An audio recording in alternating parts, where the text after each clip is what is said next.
Keji Adunmo. I work for APRE, Agency for the Promotion of European Research, which is one of the partners organization of the ENVIMPACT project and main organizer of this conference. I would like to start maybe giving the opportunity, if there are some questions from some of you for the previous sessions, for the previous speaker, you might take now the opportunity to ask. Our colleagues from the European Commission are still here, seated in front, so if you want to ask some specific questions, you didn't have the chance to do it during the break, you could actually do it now.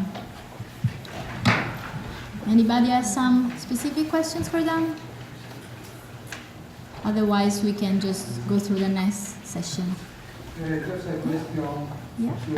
Puerta? Yes, she's here in front.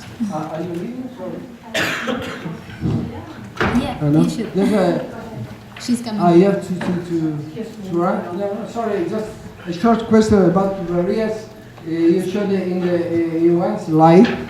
You wrote that there is an appropriate presentation of R&D results. What you intend exactly in appropriate? Inappropriate presentation of the result of research and development. Depending, appropriate, it means it depends on the channel. We have spoken before about this open innovation or open access. I think, but this is my experience only, that the scientific publications, the normal scientific publications that are very important for the researchers because it has to do with their career and it's fundamental, they are not easy to exploit by the SMEs. In some fields, but big companies like, for instance, pharmaceutical sector, aerospatial sector, some big car industry, maybe they are aware and they do some screening and they take these results into account. But the SMEs, the normal, the most SMEs, they don't take that, and the appropriate, I mean, not necessarily easy to understand, depending on what you have. If you have some research results that need to be used by some catalyzer for automobile, then do it with a normal research presentation. But if you want to reach another kind of SMEs, adapt to their. This is what I mean by appropriate. Thank you. Are there any other questions for the previous presentations? If not, I can also give you a practical note. You might have seen when you registered that you received a USB stick from ENVIMPACT. Inside you can find some interesting publication on communication of research results coming from also different areas. Some publications interesting for the environmental sector and reports from the ENVIMPACT project, so you will find what has been talked so far about there. And there are also some hard copies of the communication guide that Ms. Almeida was mentioning this morning, so they are available for you if you want to get them. And the presentations of the whole day will be online on the website in the very next day, so you will receive an email as soon as they will be published. So I will now get into the next session. We have heard so far how important it is to design the communication strategy of a research project, taking into account also the audience and the target group that we have. And we are going to see some practical examples from projects that were actually meant to do that. Were not specifically a research project, but they were trying to gather research results and collect them in some specific areas and transfer the knowledge towards different target groups. And we will see hopefully how these different projects worked and how they designed their dissemination strategy in order to be successful and to get to these different audiences. I will start giving the floor to Simona Haprian, which is the coordinator of the PROCEED project. You probably heard this morning that it was mentioned a couple of times. PROCEED is a project that started in parallel with ENVIMPACT. You will see in our website we actually have a common website. We divided the target audience, and Ms. Haprian is going to explain us what was the difference, between ENVIMPACT and PROCEED, and what is actually PROCEED was going to do, and which different audience was targeting. So I will give you the floor now. Okay, thank you. I will speak a little about the difference between PROCEED and ENVIMPACT. Yes, we have the same web page, but our target are the private institutes, research institute, not the public, like in ENVIMPACT. Was not so easy because we have a lot of problem with the private researchers. They don't give very easy the information about the project and about their work and so on. But we manage to the end of the project. We have a database with all the project in the same topic like ENVIMPACT, but from the private institute. And we have on the same page, we have PROCEED has a research social network. And in this page we have a lot of projects, not just from Romania, from my partners, from all the consortium. And in this we have in mind to make this research social network, because it's more easy for the researcher to put their results there and to share experience with other researchers. They can go to keep in touch together, they can share the experience, and also they can be partner in other type of projects. And this we try to do this, and I think this was a very good idea to make this research and social network.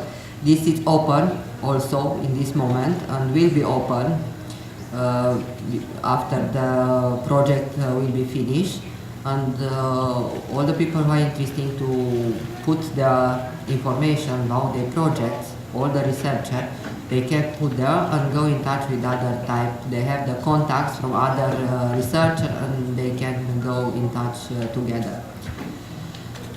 This is about the sharing experience regarding the this project, finished projects in the topic of the PROCEED project. And for us, regarding the visibility of research results, for us like Chamber, it's a little easy because we have fair in not just also in all the Europe typical fairs from environment, for eco-innovation or for innovation, and we can go there and we can present the information and give information about PROCEED, about how the researcher can go in touch with other researchers and so on. This was we have in mind this thing. And I will just add something about the dissemination. In this moment, PROCEED, we can find PROCEED in best practices in DG environment.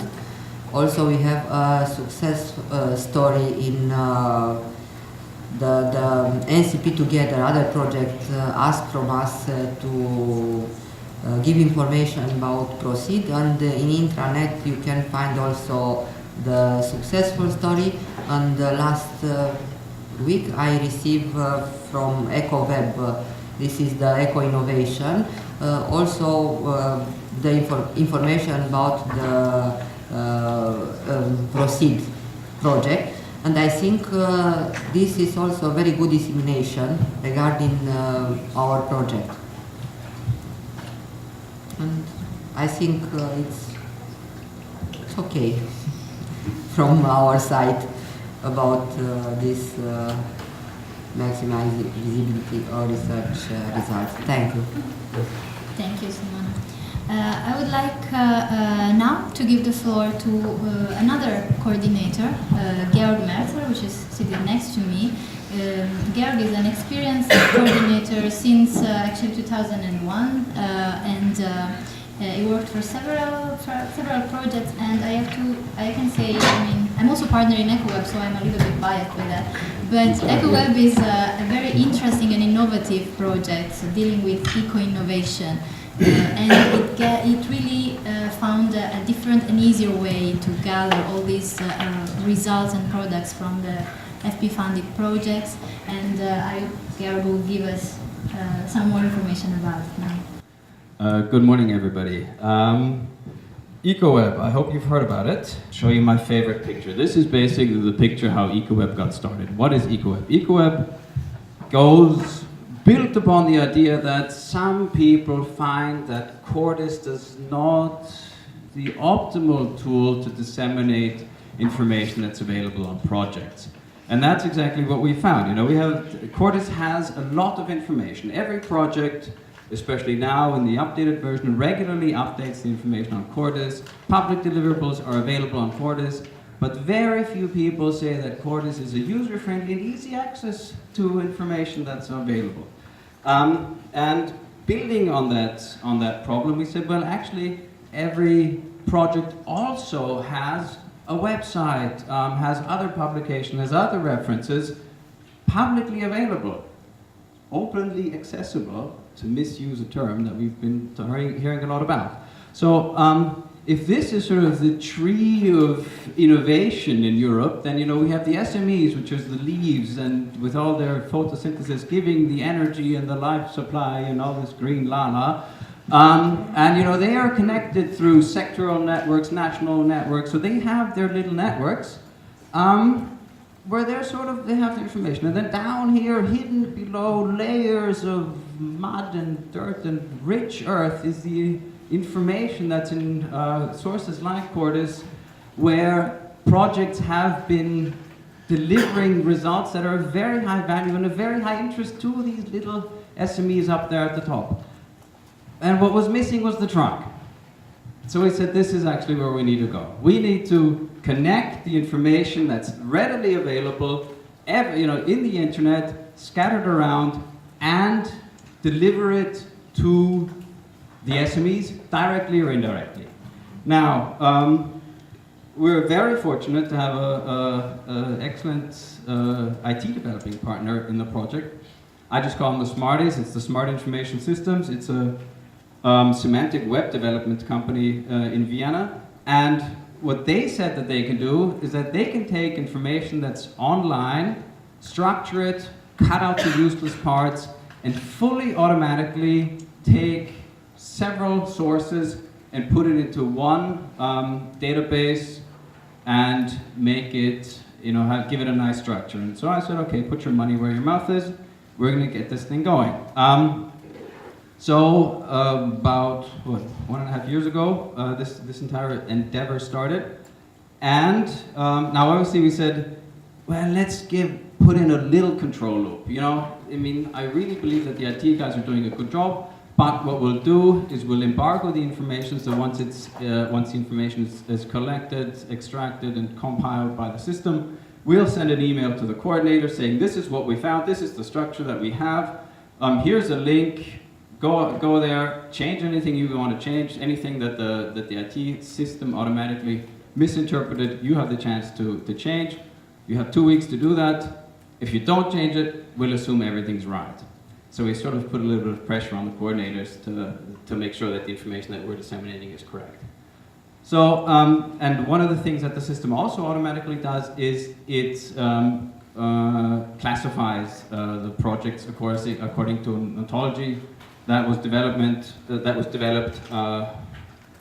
with focusing on the different areas of eco-innovation. So you can click your way through it and say, well, I'm a coal mining company and I want to look at new water-saving technologies, and you sort of click yourself through it, and then you find the most relevant projects that probably fit. Because the thing is, what an SME would be willing to do is look at 5 projects and decide which one's a good one. What it's not willing to do is look at 500 projects and see what's a good one. So, and that's basically the idea. And then obviously, the information that's on there is not just what's available on Cordis, but also the information that's been extracted from the websites and from other sources on other publications. So now we have yet another database. And my feeling was that's a step in the right direction to make something that's a little bit more user-friendly than Cordis, which is actually not such a big challenge. But what we wanted to do then is like, I don't want to force people to come to me to get the information. I want to bring the information to the client, to the customer, to the SME. How can I do that? Well, I can spam 3 million SMEs or however many we have. And I thought that's probably not such a good idea. But as you see here, we have those national and sectoral networks. So, for example, we have the automotive cluster of Lower Austria. So what we've developed as part of this IT solution is an info box, so to speak, where you, for your own homepage, can select which topics you're interested in. So, for example, if you are a battery, lithium-ion battery producer association, then you can have on your website a news ticker, so to speak, of all the new and upcoming results from lithium-ion related projects. Just those in a little info box on your website. And again, that's done fully automatically. You go on the website, you go to that news ticker box, you select the keywords that you're interested in, it creates a link, that link you copy onto your website, and then you have that information and can make it available to your network. Sound good? I basically went through my entire presentation on one slide. I'm really sorry. I have a lot of information and reading material that you can look through, I guess, at home. I'm not going to go through the rest. It doesn't make sense. I assume it's on the stick. Yeah? Yeah. Maybe one last slide. Yeah. So I don't want to bore you with slides. I hate PowerPoint. I'm sorry. That's my contact information. Maybe one word on what we do. We at eutema have about 12 years of experience of what we call research road mapping. So this goes from several year planning that we do for ministries. We do a lot of consulting to the Commission, but we also do it on a project base. So people come to us and say, we have this great technology that we want to develop. How do we do it? And so for us, EcoWeb is sort of a nice complementary tool to develop on the side. Thank you for your attention. Thanks, Gary. Really good, let's say, with platform and search engines and all these things. But it has really some nice features, and in really a couple of clicks you can get to the real results, not actually to the upside of the project, but to simply what they produced. EcoWeb.info, the website. Maybe I shouldn't. So we have seen so far, we have already tackled 2 different target groups. Simona was talking about a private research institute, about industry, and Georg was talking about SMEs. We're going to talk now about a project which is called COMENVIR. We have here the coordinator, Pechan, from the Ludwig-Maximilians-Universität in München. And this project is actually targeting another different group, which is transferring the results of environmental research to the European citizens. So I guess it's also even more challenging than targeting, of course, results to a specialized audience. So I will let you give you the floor and talk about what you did so far. So our project, which is COMENVIR, is just coming to an end right now. And we had as our main objective really to look at the link between research and the public and youth, actually, young kids in schools. And on the side a little bit maybe to decision makers. But the primary target were the general public and schools.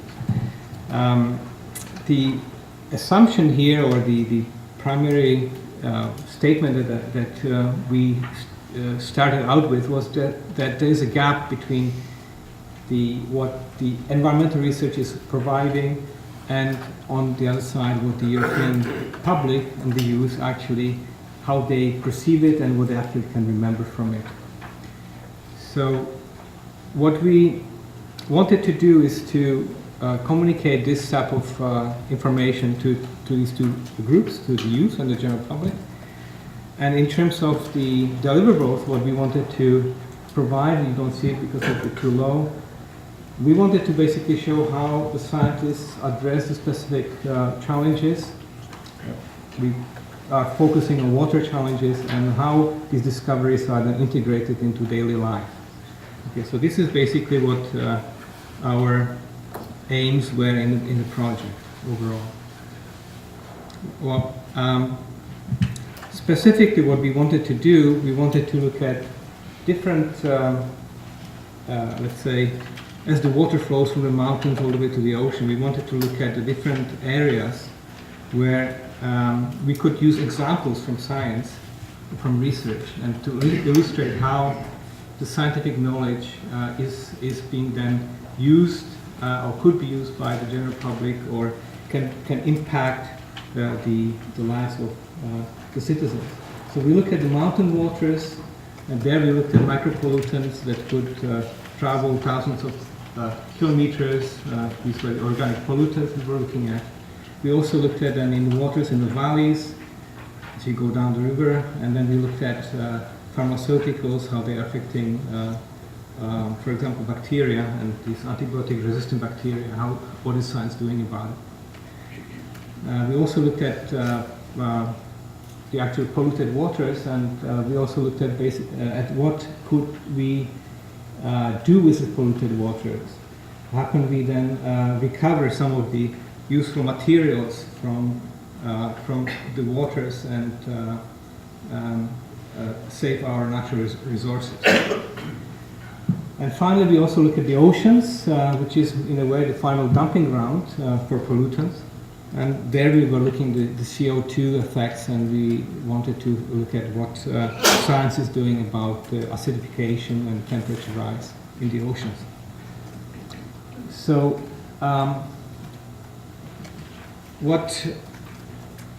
okay, let me just now go through what we have produced. We produced in this project, we produced a book on these issues, a number of films, educational packages, and then, as probably everybody else, we have an internet site which contains a wealth of information on the water-related challenges and solutions and how the European science is trying to solve it. So these are sort of the 4 deliverables that we had in the project. The book itself, it's called Living with Water, Targeting Quality in a Dynamic World.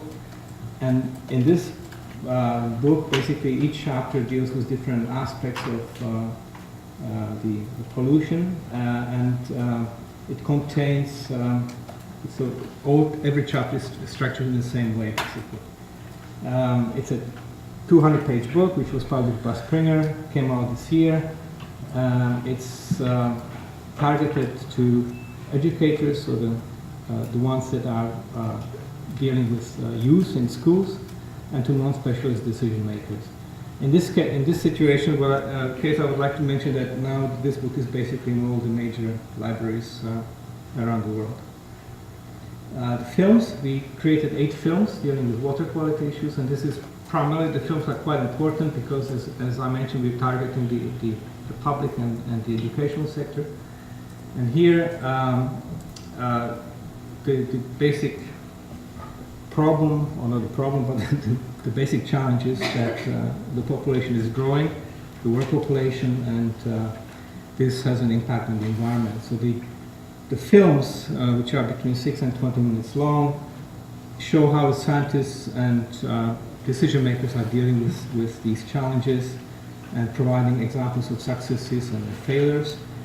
And the films are targeting the general public and schools at the same time. In total, there are over 200 minutes of materials. it's being already shown on Italian television, and it's coming up probably in 7 other television stations in Europe, Asia, and in North America. You can see some of those films at this address. We also created knowledge packages, as I indicated before. Here, the packages contain all kinds of information, which hopefully is useful information. It contains the films, frequently asked questions, additional reading, glossary of terms, and links, etc., etc. The point here is that we also use these information packages to customize them for educational purposes in form of DVDs.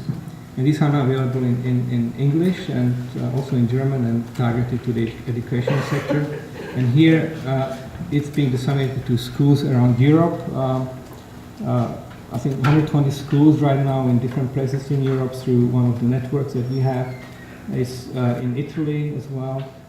It's also now with UNESCO, we have now an agreement or just about signing an agreement with UNESCO for them to use these packages for schools around the world. And of course in Germany, there's a distribution organization which serves all the German schools.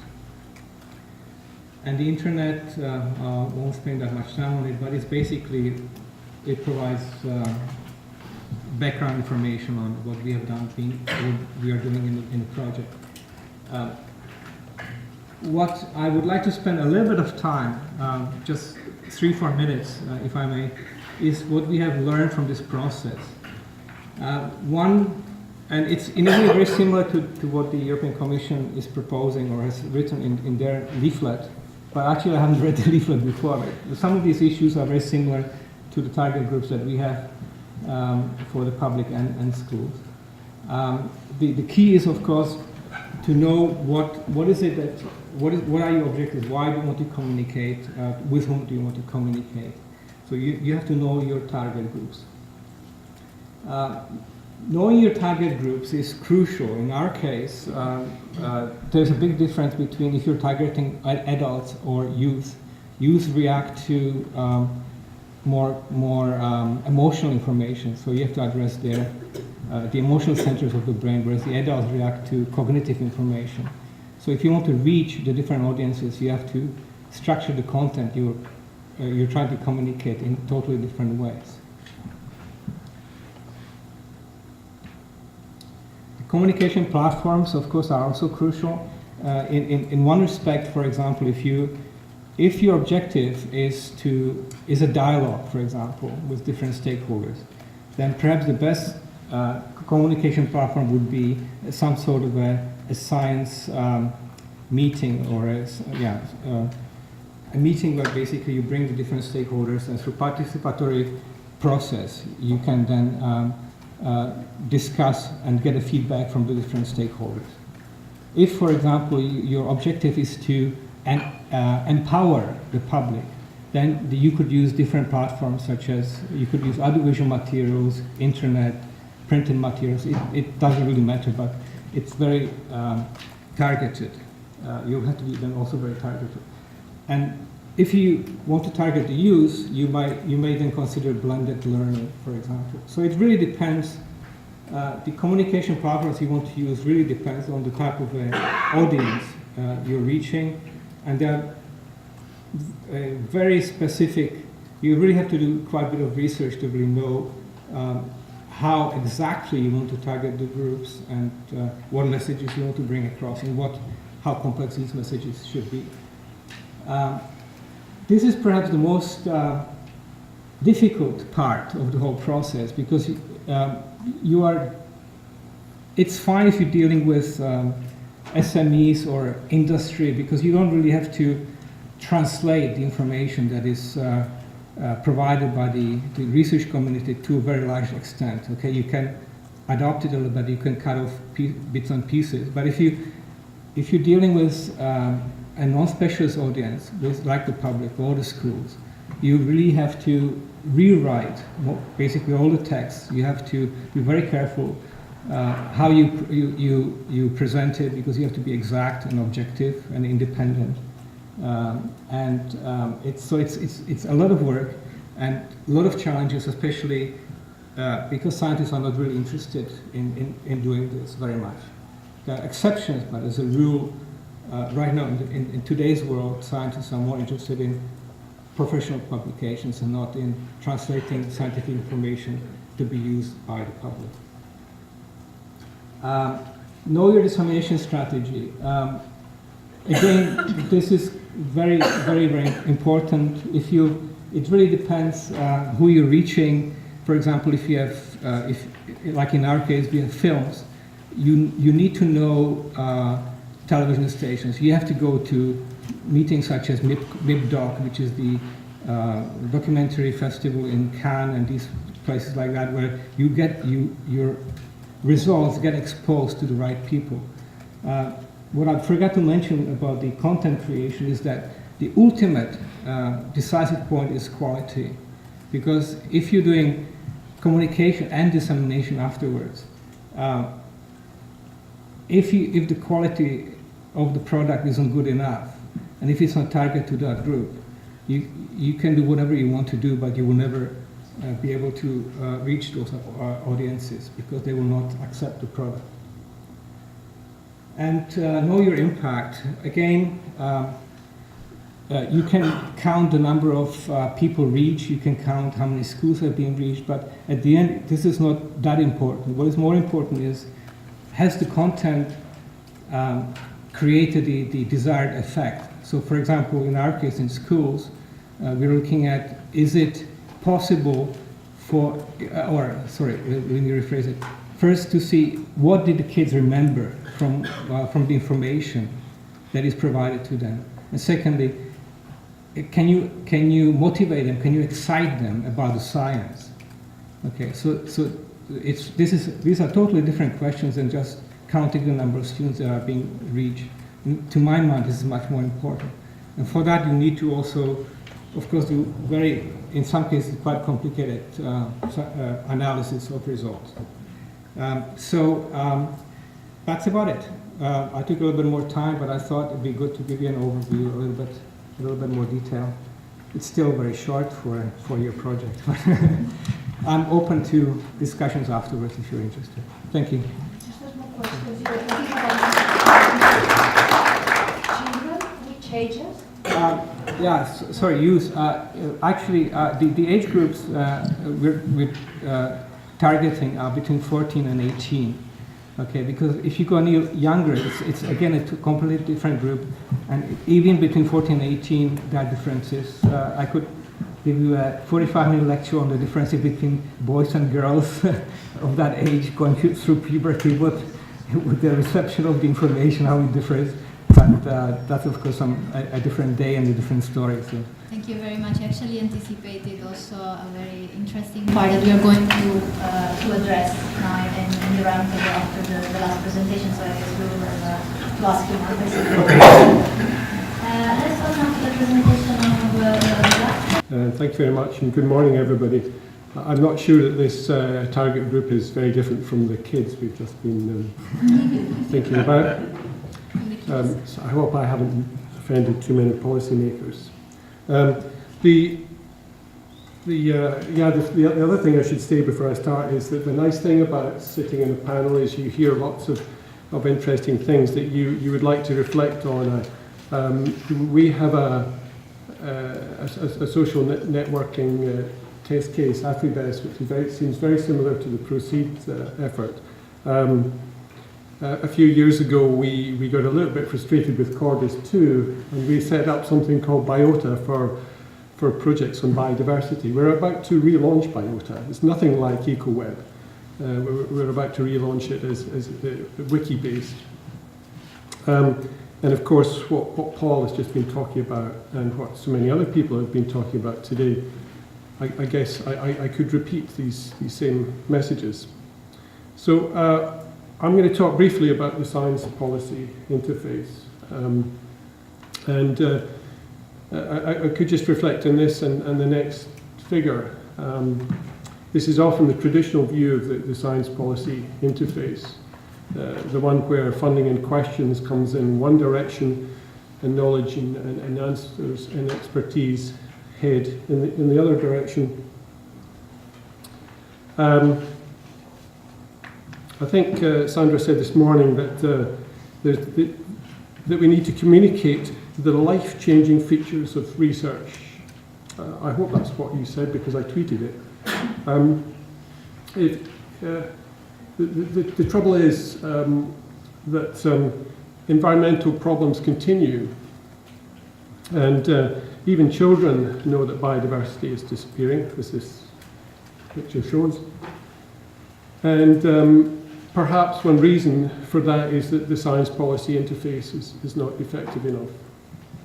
So Spiral has been very much about the science policy interface. It's a research project trying to understand good practice in the science policy interface by talking to scientists and policymakers and distilling good practice from them and reflecting that, disseminating that back to scientists and policymakers. It's an action project too, which is the messy part of the project. We've learned from a number of case studies, but we've also engaged in test cases. We face a number of challenges in the science policy interface. We've heard about some of them today. I'll not dwell on them at all. I'll just talk about the mapping exercise that we started with in the project.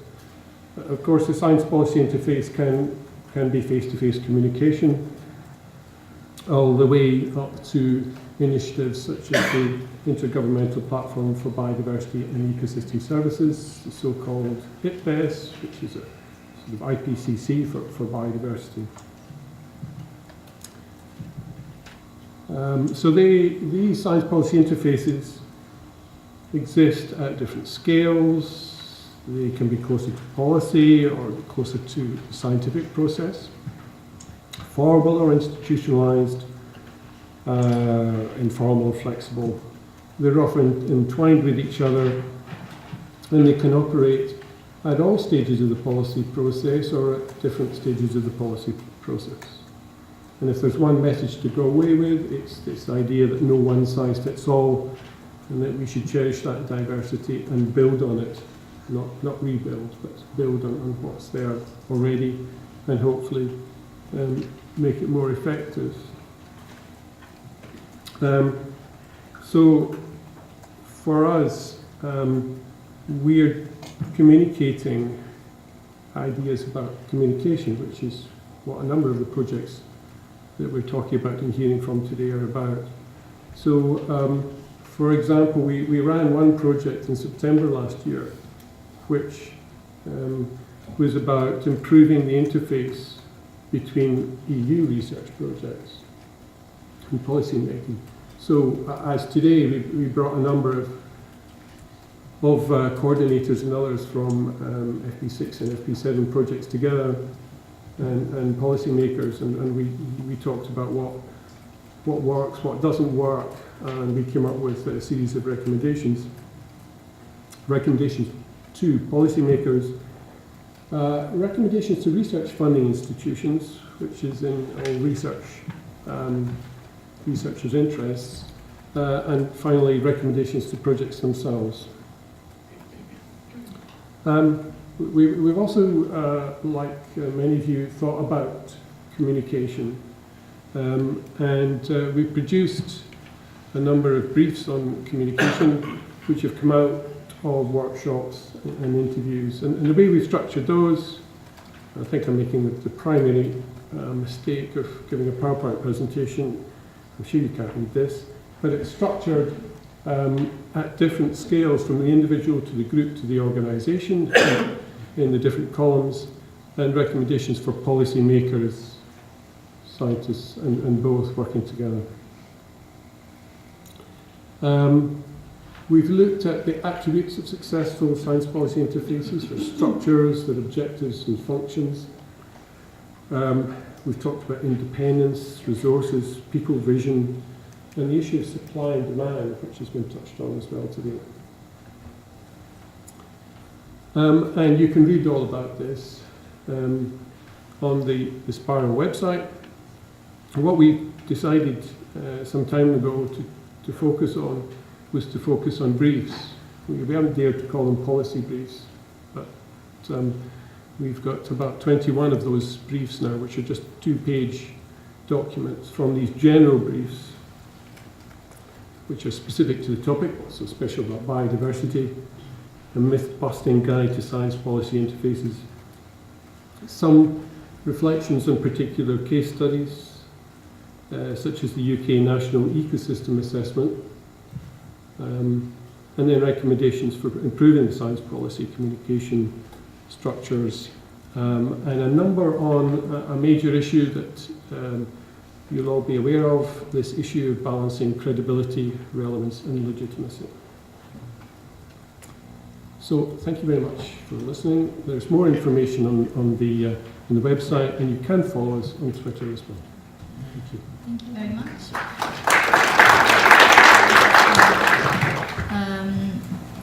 We have seen from all these projects a lot of different products that were developed during their activities, and all of them addressed to different target groups. I would like to know a little bit more which strategy did you add for getting to your target group according to the specificities of this target group? How did you handle all these? How did you handle all these products or deliverables?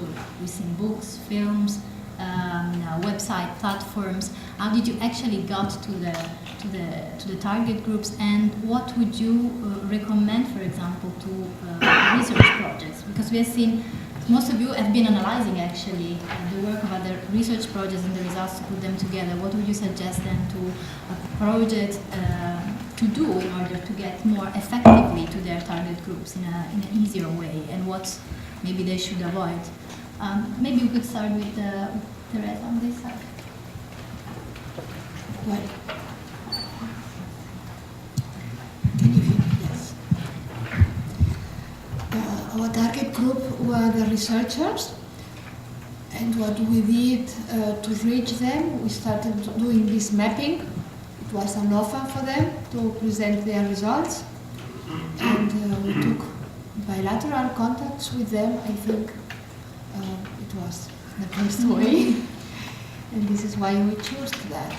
Get in contact with them directly, locally, nationally, not big platforms, European platforms, where as first step the researchers have they are not maybe so used to that.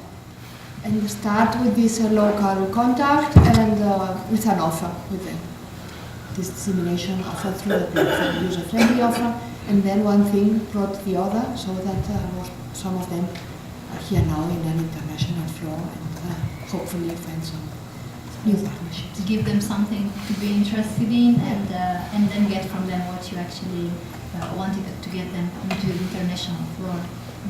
And starting with small numbers. Yes, start with small and close and personal, and then grow together into something more general and more international. And what would work for SMEs? Yeah, SMEs are obviously, in my opinion, the trickiest one of them all, because they have a very short attention span, and that's why our aim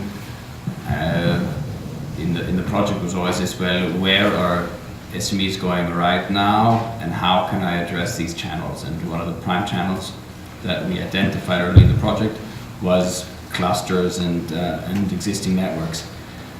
Now, the idea sounds really simple, right? All you have to do is do a couple clicks on the website, and then you get this URL, and you put it on your website, and then you have an info box, and all your members can access it.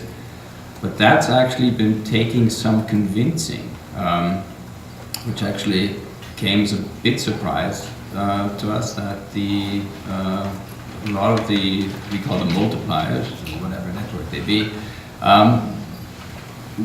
needed a lot of convincing, or are needing a lot of convincing to integrate this feature. Now, to a certain degree that's expected because the first 100 are obviously the most difficult to find, and once you have a couple, then the others will follow suit easier. And we've seen a big difference in clusters that then have sort of like a mega cluster structure. So if you have the European lithium-ion battery association, then you'll get the national lithium-ion associations really easily. But if you start with the Austrian lithium-ion association and then try to work yourself up, it's a lot more difficult. Currently, I think we're getting the most new clients, so to speak, or new users from Google. I don't know what to say to that actually. But all I can say is work in progress. So you actually used more intermediaries than to get to your final target? Yeah, that was the initial one. It was whatever, I mean, at the end of the day you can say Google is just another multiplier. But I'm not really happy saying that.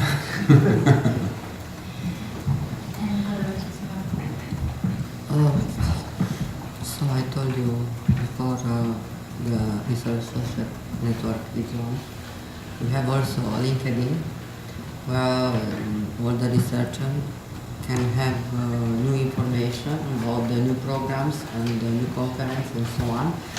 And also we try to put in touch with the ECMEs because the results of their project must go in to the ECMEs who needs these results. And for this we encourage them, and we one of the proceed results is the technological transfer.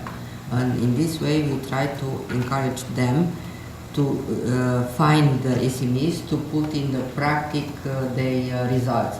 And our consortium must have one of the, for each country, each partner, we have do this technological transfer, and we hope that this will be a step to encourage the researcher to go and check to find the SMEs who need the results. So you actually, if I read correctly from the description of the project, you also actually made use of the enterprise Europe network. For Yes, of course. And what about a larger audience? How do you actually get to them successfully? You don't. No, you do. Well, you have to use information multipliers, because obviously you cannot yourself you cannot go out and reach every school kid yourself. So the key is to know your how you want to disseminate it and who the key people, the gatekeepers are, and it also then feeds back to the idea of quality content, because the better your content, the easier it is to actually convince these gatekeepers to put this information through their channels and reach the audiences that you want to reach, in our case, the public and schools. And do you actually think that something like this will work also in a purely research project? Will it be something that can be integrated? I don't think so. I think that, especially well, let me redefine it. I think if you want to reach the public and schools, I don't think you can ask a research project to do that.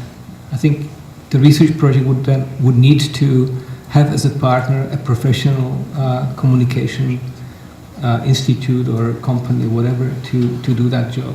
Because it's very, I mean, it seems trivial, but it's actually very, very complex. So you actually need to dedicate resources and effort and professionals. Especially analysis. You have to really understand the target groups. You have to know what is it like, for example, with youth, the curriculum. You have to know if they react to, if it's important to have young scientists in the movies or older scientists, or what is, you have to basically research it. It's all a question of research and understanding, and it's a process, and it's experience. And when you put, for example, films together, it's not like cut and paste. you're telling a story. Like this morning, you were actually mentioning, and it's an art, but it's also very much a science, and it's a science in itself. So you really, if science projects, EU science projects, want to reach these type of audiences, they would need to have a professional group involved with them. Allan, you were mentioning the policy briefs that the project was producing to pay usage. Do you think that that was an efficient way, effective way to get policy makers? I think it was. I know the point that was made earlier on about evaluating your actions, and I think we've still to evaluate the effectiveness of that. We decided not to call them policy briefs, but just to call them briefs, because one policy maker from DG Environment said that she was fed up receiving what were called policy briefs, which she regarded as science briefs. So we took that as a lesson and just changed the title.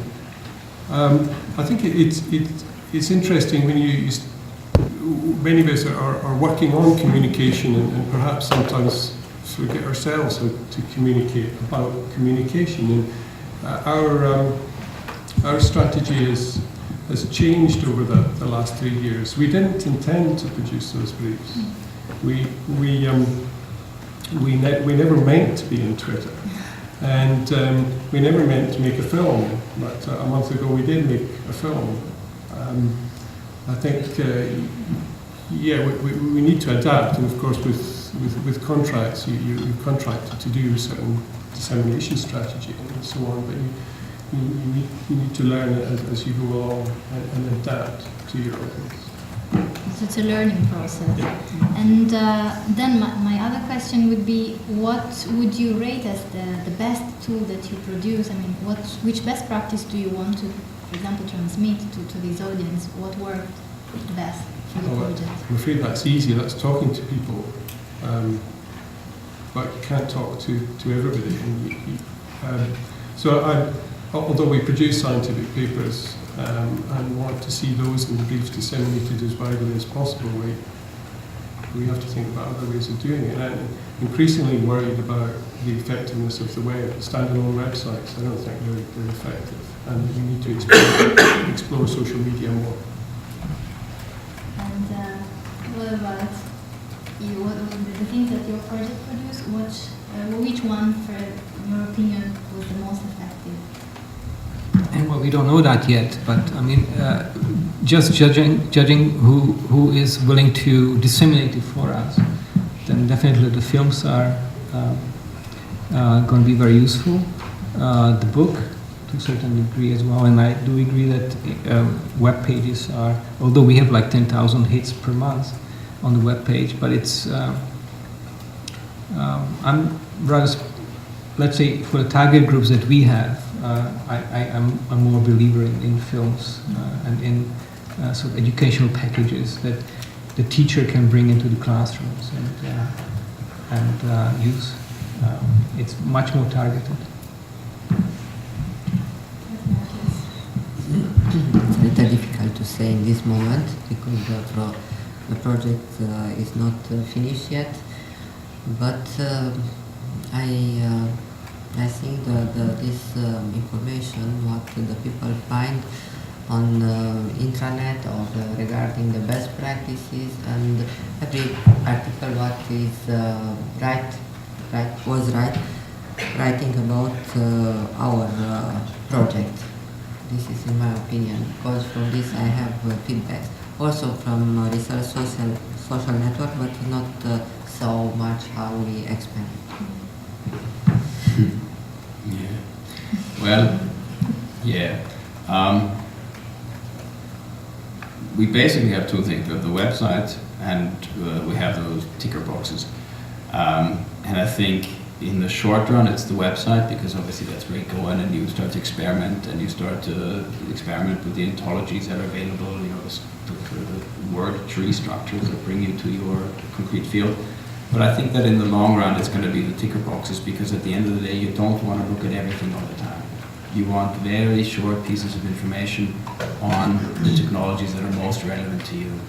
And I think that in the long run we're going to have a lot more people looking at ticker boxes from their respective multipliers than actually accessing the website.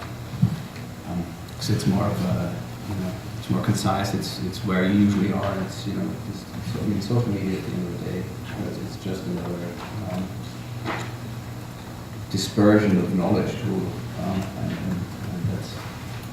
I agree that just the website alone is not enough. It's not going to make it happen. And I fully agree with Paul is scientists should not be communicating science. It's not what you're good at. I'm really sorry. Yeah. Journalists are not good scientists, and scientists are not good journalists. There's very few exceptions. Can I just comment, make a follow up? I think we should not throw them completely out. But it's a very long process. I think to have scientists become communicators, it's a personality question. You have born communicators who are very good scientists. And if you want to teach some scientists to become good communicators, it's a long process, and they have to take it seriously and be dedicated, which means changes also in universities, by the way, that they recognize communication, for example, as maybe a publication, so they get points for it. And I think that's it's a very complex situation for the scientists. And older scientists may be better communicators than younger ones, because the younger ones are climbing the ladder. The older ones sometimes don't, but then you have a problem if you're addressing youth. If you have an old professor, usually male, because it's still the females haven't grown up yet, within the system. Then you have that problem, and it's very complex. But yeah. I tend to oversimplify. Same question for Teresa. Yes. You ask about the most effective dissemination challenge, and here I would like to make the difference between most effective for what? For reaching the biggest amount of people, or maybe for the uptake of the technology. And in our case, it was through the web page. It was the objective to reaching a broad public. But in order to have a good uptake of the developed results, I think the most effective tool in our case were the intersectoral workshops with 250 participants, and where a dialogue between end user and researcher started, and hopefully in the midterm will bring some fruits. This is one aspect. I wanted to make the difference between communication. We have spent quite a lot of intensity in communicating and dissemination matters, but this is quite different from uptake, from exploitation. For exploitation is a communication necessary, but not enough. And it's not, from my view, a question of reaching lots of people. It depends on the topic. If it's about sensibilizing, like children, it's maybe important reaching lots of people, but well, it depends.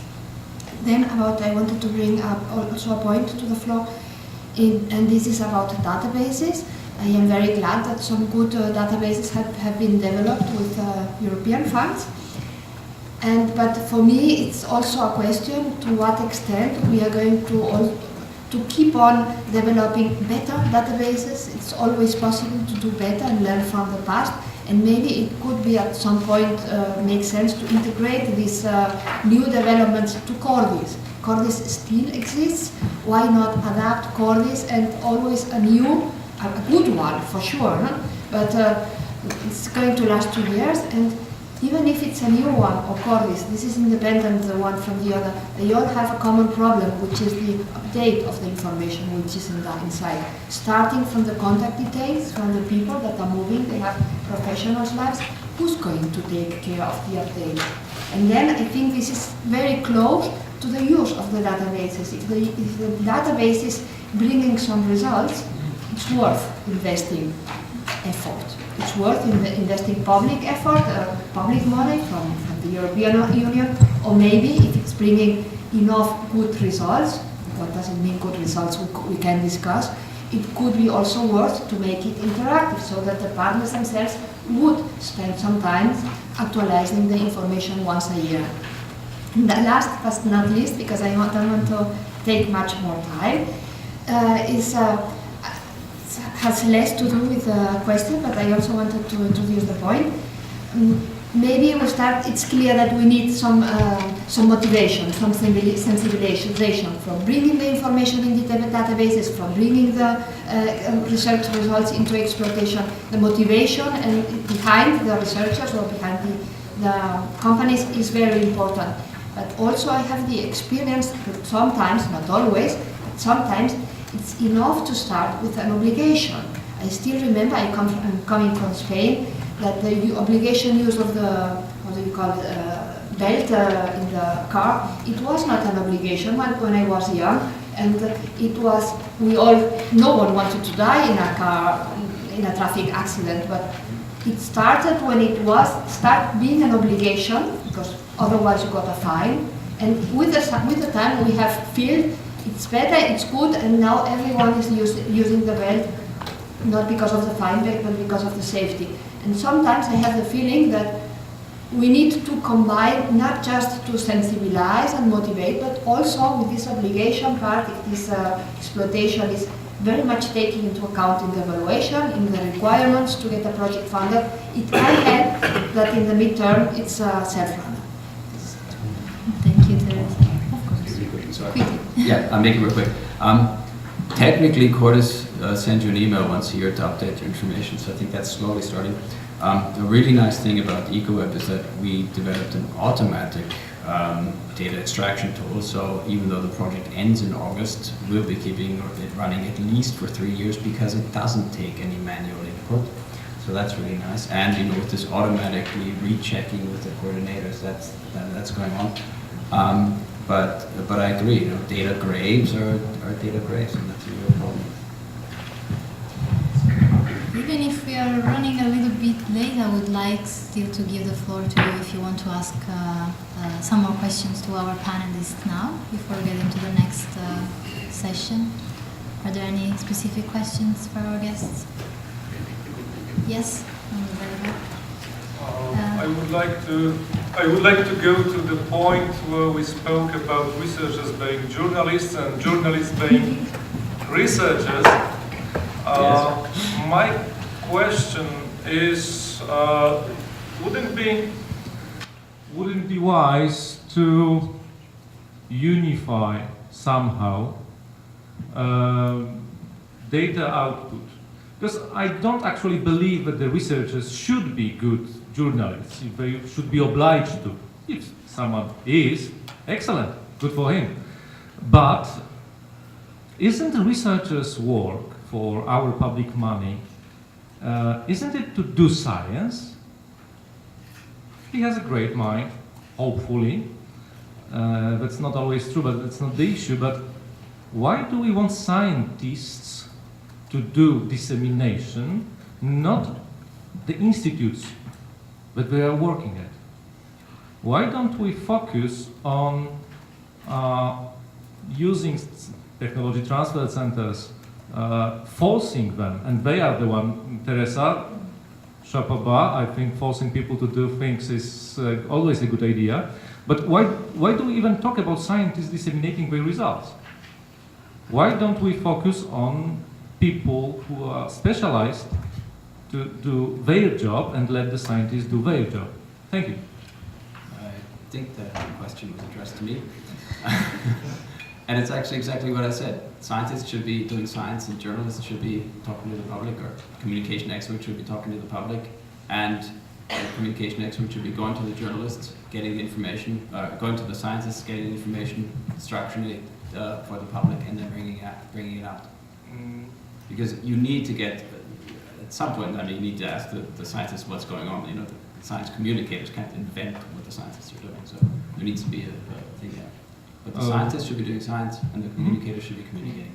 Well, maybe too many words from my side. I apologize. The question was, why don't we focus on helping scientists proceed data to the communication managers? Because right now it's everybody has to do it on his own.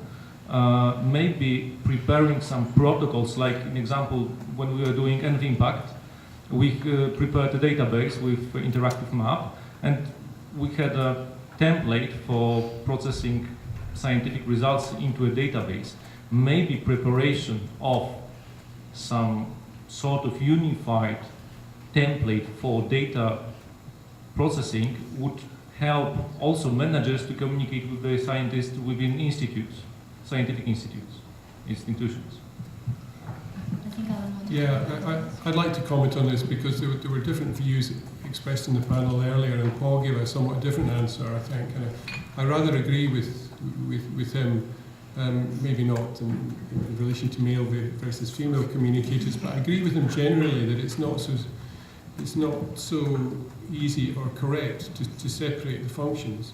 But I think I'd go back to the premise of your question and challenge it, because I don't think it is the duty of scientists to do research and there it stops. It's the duty of scientists to communicate their research. They have a public duty to do that. The question is, what is the best way to do it? And I think there are a lot of circumstances where it is better for scientists to communicate the results, where we're dealing with complex issues, issues of uncertainty, and so on. I think I'm a hopeless communicator. I think you stick a camera in front of me, I'll run a mile. But I think scientists need to be trained to be better communicators, because they are the best ones to talk about these major challenges of complexity and uncertainty and so on. Just one comment to that. If you look at statistics or the opinions of the public, for example, of who do they trust the most, it's the scientists, it's the scientific community by far. And if you ask who do they want to talk to understand issues, it's the scientists. So you cannot get around it. They are in the game because the public in a way demands it. It's just a reality of it. So public, it's public money anyway, right? Research money. So if they have their own money, they can do with it what they want, and they don't have to talk to anybody. But as long as it's public money, they should, especially as the public, they should be involved, because that's who they trust the most, the public. So if you want to have a dialogue, scientists need to be involved.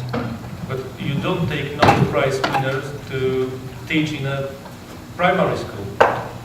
It's not what he's capable of and what's the best use of money on his pension. You should use people efficiently. Maybe it's sometimes forgotten in European projects, some of them that I saw, it was a problem. But efficiency of use of the money is the issue. People trust scientists, but they also trust people with white shirts pretending to be scientists in the advertisements. So maybe proving to the people that professional communication manager can better explain them some issues is a better way than wasting the time of the scientist on explaining. They need to communicate, they need to produce papers. I'm not talking about scientists who make research and put them on the shelf. That's not the issue. They need to communicate the research, but not to the public. If the public trusts them, yes, of course, but it's a matter of efficiency of the money spent, or isn't it?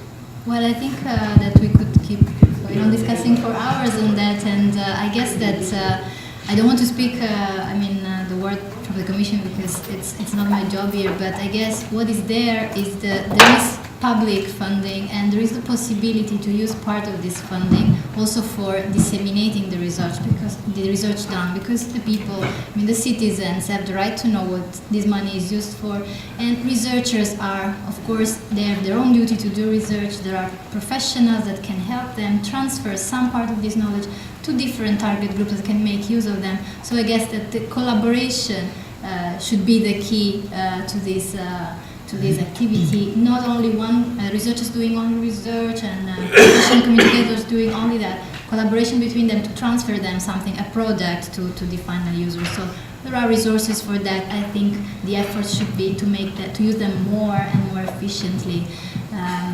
So I guess we could take another question maybe. I don't know if your question was related to this or you want to add something else. Yes, One last comment to that, yes.